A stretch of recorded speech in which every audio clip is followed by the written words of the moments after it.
BA पाठ प्रथम वर्ष के हिंदी साहित्य के मेरे प्रिय समस्त विद्यार्थियों, पिछले व्याख्यान में हमने कवि सूरदास के बारे में, उनके जो पद आपके पाठ्यक्रम से संबंधित हैं, आपकी जो पाठ्य पुस्तक है उसमें कवि सूरदास के जो प्रथम जो 4 पद दिए हुए हैं, उन 4 पदों की हमने सप्रसंग व्याख्या देखी।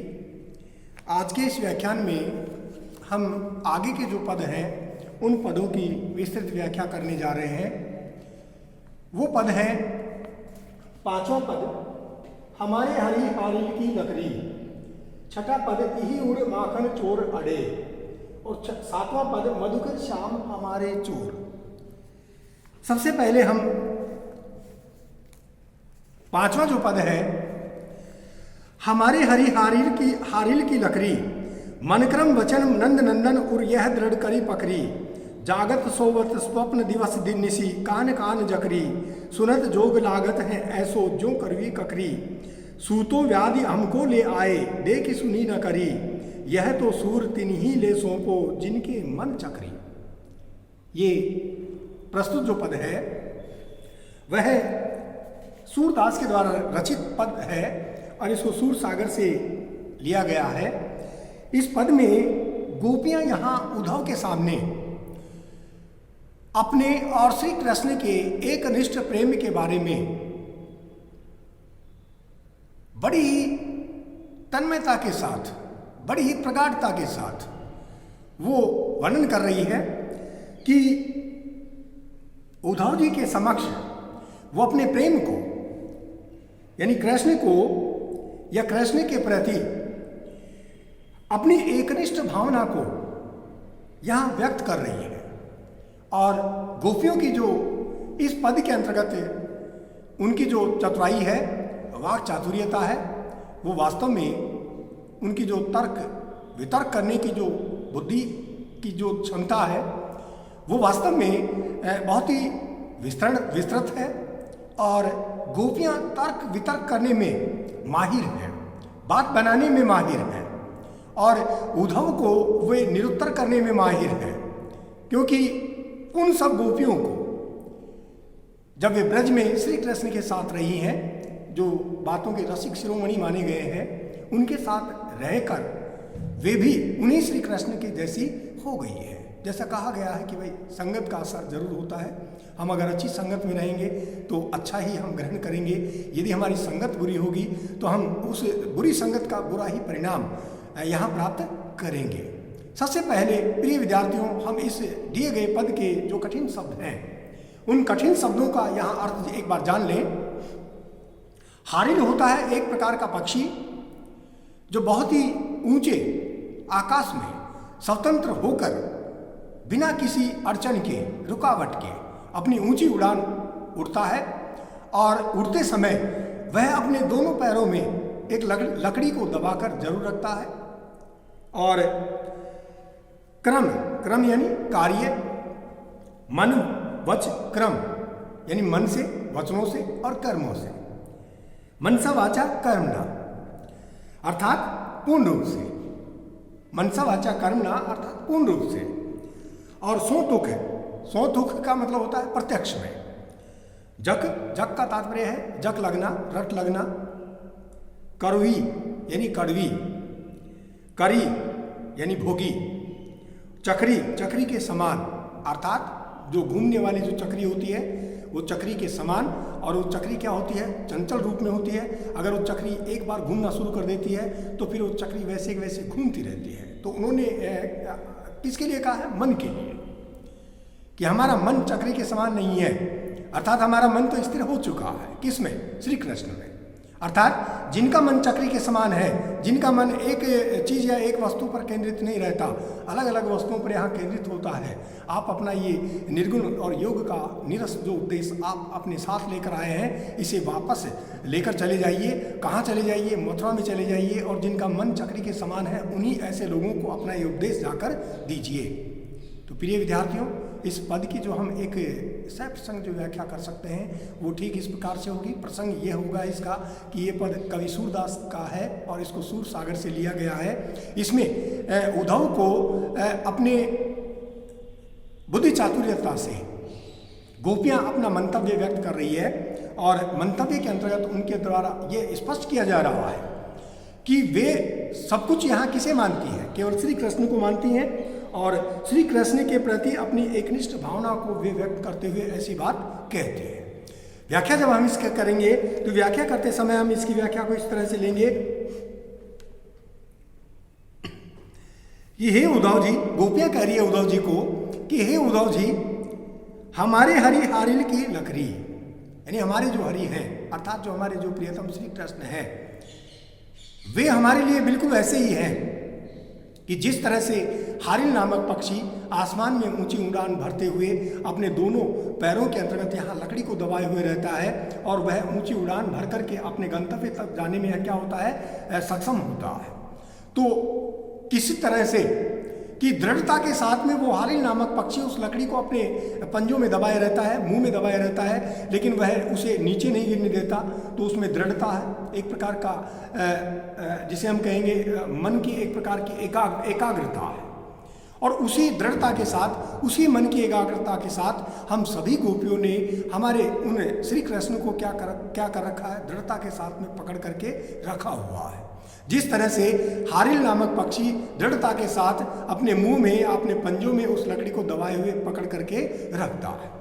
तो हमारी हरि हारिल की लकड़ी, हे उद्धव जी, हमारे जो हरि श्री कृष्ण हैं वे हमारे लिए बिल्कुल उसी हारिल नामक पक्षी की उसी लकड़ी के समान है कि जिस तरह से हारिल नामक पक्षी उस लकड़ी को दृढ़ता के साथ पकड़े रहता है, ठीक तो उसी तरह से हम सभी गोपियाँ जो ब्रज में रहती हैं, सारी गोपियाँ उन्हीं श्री कृष्ण से प्रेम करती है और दृढ़ता के साथ में उन्हीं श्री कृष्ण को हम सारी गोपियाँ पकड़े हुए हैं।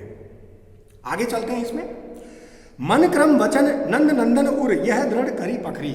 हे उद्धव जी, गोपियाँ आगे कह रही है कि हे उद्धव जी, हमने मनसा वाचा कर्मणा यानी पूर्ण रूप से, मनसा वाचा कर्मणा यानी मन से, वचनों से और कर्मों से ये सब कुछ किया है और यानी पूर्ण रूप से। नंद नंदन उर, नंद के जो नंदन है अर्थात नंदी बाबा के जो पुत्र हैं श्री कृष्ण, उर यानी हृदय, यानी हमारे हृदय के अंतर्गत यहाँ हमने उन नंद बाबा के पुत्र श्री कृष्ण से प्रेम किया है और मनसा वाचा कर्मणा यानी पूर्ण रूपेण हम उनसे क्या करती है, प्रेम करती है। और यह दृढ़ करी पकड़ी यानी इसी तरह से मनसा वाचा कर्मणा अर्थात पूर्ण रूप से हमारे हृदय के अंतर्गत वही श्री कृष्ण दृढ़ता के साथ में, निश्चय के साथ में यहाँ बिल्कुल हमारे द्वारा क्या किए हुए हैं, पकड़े हुए हैं। अगली पंक्ति देखिए, तीसरी पंक्ति, जागत सोवत स्वप्न दिवस निशी कान कान जकरी। गोपियाँ उद्धव को फिर संकेतित करते हुए कह रही है कि हे उद्धव जी, हम सभी गोपियों की जो मन स्थिति है वो विचित्र प्रकार की हो गई है, क्योंकि हम जब जागती हैं तो जागते समय भी हमारे मन में कौन होते हैं, श्री कृष्ण। जब हम सोते हैं तो सोते समय भी वो वही श्री कृष्ण हमें याद रहते हैं, स्मृति में रहते हैं। जब हम कोई स्वप्न देख रही होती हैं तो स्वप्न में भी यही श्री कृष्ण हमारे स्वप्न में आते हैं। दिवस निशी, दिवस यानी दिन और निशी यानी रात्रि, यानी दिन और रात वही श्री कृष्ण हमारे मन में स्थापित रहते हैं, हमें याद आते रहते हैं। कान कान जकरी यानी कृष्ण कृष्ण की जो रट है, जकरी का मतलब हमने जो लिया था वो किसे लिया था, एक प्रकार की जक लगाना, रट लगाए रहना। तो हमारा ये मन, हमारा जो मुंह है वो बार बार श्री कृष्ण का नाम यहाँ पुकारता रहता है, उसी नाम की यहाँ रट लगाए रहता है। चौथी पंक्ति देखिए, सुनत जोग लागत है ऐसो। उद्धव को संकेतित करते हुए फिर पुनः गोपियाँ कह रही है कि हे उद्धव जी, हमने इस योग के बारे में ऐसा सुना था कि यह जो कड़वी ककड़ी, कि जिस तरह से कड़वी ककड़ी होती है तो उसी तरह से आपका जो ये योग साधना का जो निर्गुण योग और जो ब्रह्म का जो उपदेश आपने हमें दिया है, ये बिल्कुल एक हमारे लिए कड़वी ककड़ी के समान है। हमने जैसा इसके बारे में सुना था कि योग का जो उपदेश है या योग जो है वो बिल्कुल एक कड़वी ककड़ी के समान होता है, आज हमने प्रत्यक्ष रूप से ऐसा देख भी लिया है। जब आप हमारे सामने आकर के उसे योग और निर्गुण का वह निरस उपदेश हमें सुना रहे हैं, तो आज हमारे मन में ये बात प्रगाढ़ता के साथ में विद्यमान हो गई है कि जो हमने ऐसा सुना था कि योग पे बिल्कुल एक कड़वी ककड़ी के समान होता है, आज हमने उसको वैसे रूप में देख भी लिया है, पा भी लिया। अगली पंक्ति देखिए, सूतो व्याधि हमको ले आए, देखी सुनी न करी। यानी हे उद्धव जी, आप मथुरा से हमारे लिए ये योग जो लेकर आए हैं, ये हम सभी गोपियों के लिए किसके समान है? व्याधि। व्याधि होती है बीमारी। आप मथुरा से हमारे लिए ये बीमारी लेकर आए हैं और देखी सुनी न करी। और हम जो गोपियां हैं वो ब्रज में रहने वाली बेचारी भोली भाली अबलाएं हैं। हमने न पहले इसके बारे में कभी सुना है, न इसको कभी हमने देखा है, और न ही हमने कभी इस योग को किया है। तो देखी सुनी न करी, यानी न तो देखा है, न इसके बारे में हमने पहले कभी सुना है, और न ही हमने कभी योग किया है। तो आप तो हमारे लिए मथुरा से क्या लेकर आए हैं? एक नए प्रकार की बीमारी लेकर आए हैं, और ऐसी बीमारी कि जिसको हमने न कभी सुना है, न देखा है, और न ही कभी किया है। तो किसके लिए कह रही है उद्धव जी से? योग साधना के लिए। यह तो सूर तिन ही ले सौंपो जिनके मन चक्री। उद्धव को संबोधित करते हुए पुनः गोपियां कह रही है कि सूरदास कह रहे हैं कि गोपियों ने उद्धव से कहा कि हे उद्धव जी, ये तो आप ले जाकर उन्हीं को सौंप दीजिए जिनके मन चक्री, जिनके मन चक्री के समान रहते हैं। अर्थात चक्री जिस तरह से घूमती रहती है, ठीक उसी तरह से जिनके मन स्थिर नहीं होते, जिनके मन हमेशा इधर उधर घूमते रहते हैं, चक्कर खाते रहते हैं, उन ऐसे लोगों को आप जाकर के ये उपदेश दीजिए। अर्थात हम सभी गोपियों का जो मन है वो चक्री जैसा नहीं है। हमारे मन ने तो यहाँ स्थायित्व ग्रहण कर लिया है, स्थिरता ग्रहण कर ली है, और हमारा मन पूर्णतः किसमें रम गया है? श्री कृष्ण में। तो गोपियों ने जो एक प्रकार की अपनी बुद्धि चातुर्यता इस पद में दिखाई है, गोपियों की जो तर्क शक्ति की जो जानकारी यहाँ कवि सूरदास के द्वारा इस पद के अंतर्गत दी गई है, और उद्धव को निरुत्तर कर देने में सारी की सारी गोपियाँ क्या है? सक्षम है। इसके जो विशेष रूप में हम लेंगे कि गोपियों को जो उद्धव योग मार्ग के बारे में जानकारी दे रहा है, ये वास्तव में सही है, लेकिन गोपियों के द्वारा अपनी बुद्धि चातुर्यता के साथ उसी योग मार्ग की जो एक अवहेलना की गई है, उसका पूर्ण रूपेण सबने यहाँ बिल्कुल समूह में, एक स्वर में यहाँ उसका क्या किया है? तिरस्कार किया है।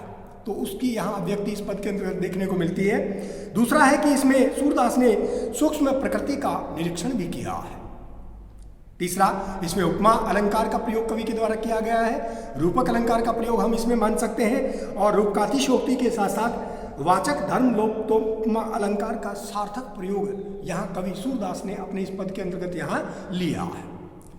तो इस तरह से आपका ये पद पूर्ण हुआ। अगला पद हम ले रहे हैं, इही उर माखन चोर अड़े। अड़े की जगह ये गड़े शब्द है, पुस्तक में आपके गड़े ही है, अड़े नहीं है, ये गड़े है। गड़े गड़े हुए हैं। तो ये जो पद है कि इही उर माखन चोर गड़े, अब कैसे निक्षत सुनी उधो, तिरछे हैं हूँ जो अड़े। यद्यपि अहिर जसोदा नंदन कैसे जात छड़े, हहों जादोपति प्रभु कहियत हैं हमें न लगत बड़े। को वसुदेव देव की नंदन को जाने को बूझे, सूर नंदन नंदन के देखत और न को सूझे। फिर पुनः जो कवि सूरदास ने अपना ये जो पद लिया है, ये पद बहुत ही महत्वपूर्ण पद माना जा सकता है। और सबसे पहले हम इस पद के अंतर्गत जो कठिन शब्दों का जो प्रयोग लिया गया है, उर का तात्पर्य होता है हृदय, अहिर यानी यादव, छोटी जाति, और तदपि उस दशा में भी, और जदुवंश यानी यादवों का वंश, यदुवंश। प्रसंग हम इसका ही लेंगे कि ये जो प्रस्तुत अवतरण है कवि सूरदास के द्वारा लिया गया है, और सूर सागर से इसको लिया गया है। और गोपियाँ उद्धव से कह रही है कि श्री कृष्ण हमारे हृदय में पूर्णतः बस गए हैं, और अब उनके बिना हम चैन नहीं पा सकती, उनको देखे बिना हम रह नहीं सकती। अर्थात उनके बिना, उनके देखे बिना हमें कहीं भी चैन नहीं मिलता है। व्याख्या जब हम इस पद की करेंगे तो व्याख्या हम इसकी इस तरह से कर सकते हैं कि हे उद्धव जी, हमारे इस हृदय में वो जो मक्खन चोर हैं अर्थात जो श्री कृष्ण है वो बिल्कुल गड़े हुए हैं। और बिल्कुल हृदय में गड़ने का तात्पर्य है कि उन्होंने स्थायित्व ग्रहण कर लिया। अब कैसे निकसत सुनियोद हो, और आप अब हमें हमारे मन से उनको निकालने के लिए कह रहे हैं, तो भला हम अब सारी गोपियां हमारे मन से उन श्री कृष्ण को कैसे बाहर निकाल सकती हैं? ये तो संभव ही नहीं है। तिरछे हैं जो अड़े, क्योंकि हमारे हृदय में वो किस रूप में अड़ गए हैं? तिरछे होकर के अड़ गए हैं। और हृदय में जब तिरछे होकर के वो अड़ गए हैं तो उनको निकाल पाना क्या है? संभव नहीं है। यद्यपि अहिर यशोदानंदन गैस के जात छड़े, यद्यपि वे हमारे हृदय में तिरछे होकर के अड़े हुए हैं, यद्यपि श्री कृष्ण जाति से अहिर है और हम उनसे छोटी जाति की हैं, हम बिल्कुल गोपियां हैं और उन्हें अब छोड़ा नहीं जा सकता। हम उन्हें कदापि नहीं छोड़ना चाहती। अब वे मथुरा में यदुवंश जैसे महान कुल के हो गए हैं, परंतु हमें तो वे जरा भी बड़े नहीं लगते हैं। हमारे लिए तो वही छोटे श्री कृष्ण हैं जिनको हम जानती हैं, उनसे हम प्रेम करती है। हम तो उन्हें पहले की तरह ही मानती हैं। जैसे मथुरा में वसुदेव कौन है, इनके बारे में हम नहीं जानती। देवकी भी कौन है, अर्थात वसुदेव देवकी उनके माता पिता हैं। इस बात को भी हम न तो जानती हैं और न ही इसके बारे में जानना चाहती हैं, समझना चाहती हैं। सूरदास कवि कह रहे हैं कि गोपियों ने उद्धव से कहा कि हमें तो श्याम सुंदर श्री कृष्ण को बिना देखे कुछ भी नहीं सूझता, कुछ भी अच्छा नहीं लगता।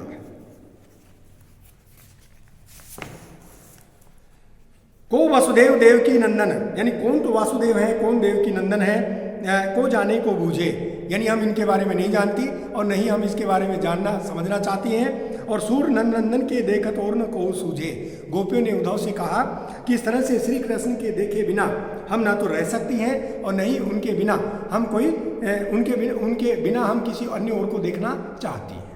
तो इसके जो कठिन शब्द हैं उन कठिन शब्दों के साथ ही विशेष के रूप में हम इसके जो शब्द हैं उनका अर्थ इस तरह से लेंगे। विशेष इसमें इस तरह से कवि ने प्रयोग में लिया है कि गोपियों की वाक चातुर्यता, एकनिष्ठता की व्यंजना, जिसको हम एकनिष्ठ प्रेम कह सकते हैं, उसकी व्यंजना यहाँ गोपियों के वचन के अंतर्गत यहाँ हुई है। और गोपियों के वचन में क्या है? व्यंग्य छिपा हुआ है। दूसरा कि गोपियाँ हर दशा में, हर स्थिति में प्रियतम श्री कृष्ण के ही समीप रहना चाहती है, उन्हीं का समीप पाना चाहती है, अर्थात यही उनकी अनन्य भक्ति भी है। वे हमेशा आंखों में, मन और हृदय में मनसा वाचा कर्मणा अर्थात पूर्ण रूप से केवल श्री कृष्ण को देखना चाहती है, उन्हीं की भक्ति करना चाहती है, उन्हीं से प्रेम करना चाहती है। तो ये दूसरा पद था इनका, जिसको हम पाठ्यक्रम में छठा पद मान रहे हैं। और अब हम अंतिम पद के बारे में चर्चा करेंगे। 7 मधुकर श्याम हमारे चोर, इसके जो कठिन शब्द हैं यानी मधुकर, यानी उद्धव के लिए शब्द प्रयोग में लिया गया है। श्याम श्री कृष्ण हमारे, यानी हम सब गोपियों के, चोर यानी चोर है। मन हरि लियो, यानी उन्होंने हमारा मन चुरा लिया है। हरि का मतलब होता है चुराना, लियो लिया है। तनक यानी थोड़ा सा। चितवनी में, हमारी नेत्रों की चितवनों में। चपल नैन की कोर, चपल नैन की कोर का तात्पर्य क्या लेंगे? नेत्रों की चितवनों में। पकड़े हुते हृदय और अंतर, यानी पकड़े हुए हुते यानी पकड़े हुए हैं। हृदय और अंतर, हृदय के अंदर हम उनको पकड़े हुए हैं। प्रेम प्रीति के जोर, ये प्रेम और प्रीति के जोर के कारण ही हम ऐसा कर पा रही हैं। गए छड़ाए तोरी सब बंधन दे, लेकिन वे हमें उस बंधनों को छोड़ करके और सारे बंधनों को तोड़ करके और चले गए। और जाते समय उनके मुखमंडल पर एक प्रकार की हंसी वहां देखने को मिल रही थी। चौंकी पड़ी जानत निशी बीती, और इस तरह से हम चौंक पड़ी जब वो अचानक चले गए। और इस तरह से हमारी जो रात्रि है वो इस तरह से ही व्यतीत हुई। दूत मिलियो एक भौर, लेकिन अगले दिन की प्रातः है आप जैसा, हे उद्धव, आप जैसा एक दूत हमें मिला। और सूरदास प्रभु बरबस लूट्यो, बरबस यानी बिल्कुल जबरदस्ती। और अंकुर का मतलब हमें भेंट करने से लेंगे, और भौर का मतलब भौरा से हम लेंगे, और नागर चतुर से हम इसका अर्थ ग्रहण करेंगे। इसकी जो व्याख्या जो हम करेंगे कि प्रस्तुत पद कवि सूरदास के द्वारा रचित है और इसको सूर सागर से लिया गया है। इसमें कृष्ण के मादक आकर्षक और उसके प्रभाव का वर्णन गोपियों ने भ्रमर के माध्यम से उद्धव के सामने यहाँ प्रस्तुत करने का प्रयास किया है, जो वास्तव में कवि की एक महती प्रतिभा कही जा सकती है। हे मधुकर, हमारे जो कृष्ण हैं वो चोर हैं, क्योंकि उन्होंने अपनी मधुर छवि और चंचल नेत्रों की चितवनों से अर्थात कटाक्ष बाणों से, कटाक्ष द्वारा पहले हमारे मन को हर लिया, चुरा लिया, और जब उन्होंने हमारा मन चुरा ही लिया है तो हमने भी उन्हें प्रेम और स्नेह के बल से पकड़कर अपने हृदय के भीतर बंद कर लिया। अर्थात उनकी उस रूप माधुरी को अपने हृदय में दृढ़ता के साथ स्थापित कर लिया है। उनकी उस माधुरी मूर्ति को अपने हृदय में दृढ़ता के साथ हमने स्थापित कर लिया है। परंतु वे हमसे अधिक चतुर हैं, शक्तिशाली हैं, कि जो हमारे प्रेम स्नेह के सारे बंधनों को छिन्न भिन्न कर स्वयं को हमारे बंधनों से छुड़ा ले गए हैं। और कहाँ चले गए हैं? मथुरा चले गए हैं। और उसके बदले में हमें ब्रज में रहने वाली इन तमाम गोपियों को क्या देकर चले गए हैं? विरह। जब वे तनिक मुस्कुराकर अपनी सर्वस्व लूट कर चले गए हैं, तब हमारी मोह निद्रा भंग हुई। लेकिन जब हमें होश आया तो प्रातः हो रहा था, अगले दिन का प्रातः हो रहा था, और उस प्रातः में भौरे रूपी दूत अर्थात उद्धव के हमें दर्शन हुए हैं, जो हमसे हमारी बची हुई एकमात्र निधि अर्थात कृष्ण की याद को भी छीनने के लिए यहाँ चले आए हैं। और यानी उद्धव को वे बिल्कुल ताना मार रही है। और सूरदास के वर्णनानुसार गोपियाँ कहती है कि उन चतुर रसिक श्री कृष्ण ने हमें हर तरह से लूट कर क्या कर दिया है? विवश कर दिया है, बेबस लाचार कर दिया है। तो यही जो पद है, ये पद सूरदास का है, और सूरदास ने अपने इस पद के अंतर्गत यहाँ गोपियों की वाक चातुर्यता का वर्णन यहाँ किया है। विशेष हम इसमें लेंगे कि गोपियाँ श्री कृष्ण की जो मंद मंद मुस्कुराहट है, मुस्कान है, जिसने उन्हें मोहित कर रखा है, चोर की छल भरी मुस्कान सिद्ध करना चाह रही है, क्योंकि श्री कृष्ण क्या है? चोर है, और उनकी जो मुस्कान है वो वास्तव में छद्म से भरी हुई है। अनुप्रास और रूपक अलंकार का कवि ने इस पद के अंतर्गत यहाँ प्रयोग किया है, जो वास्तव में बहुत ही सटीक है और बहुत ही ठीक तरीके से कवि सूरदास ने अपने इस पद के अंतर्गत यहाँ गोपियों की जो मन स्थिति है, उस मन स्थिति का चित्रण यहाँ उद्धव के सामने यहाँ प्रस्तुत किया है। प्रिय विद्यार्थियों, आज के व्याख्यान में इन्हीं 3 पदों की व्याख्या हम करेंगे। अगले व्याख्यान में आपको आगे के जो पद हैं उनकी व्याख्या आपको विस्तृत रूप से सप्रसंग यहाँ बताई जाएगी। जब तक आप बिल्कुल इन पढ़ाए जाने वाले जो पद हैं उन पदों को घर पर रह करके अच्छे तरीके से याद करते रहिए। धन्यवाद।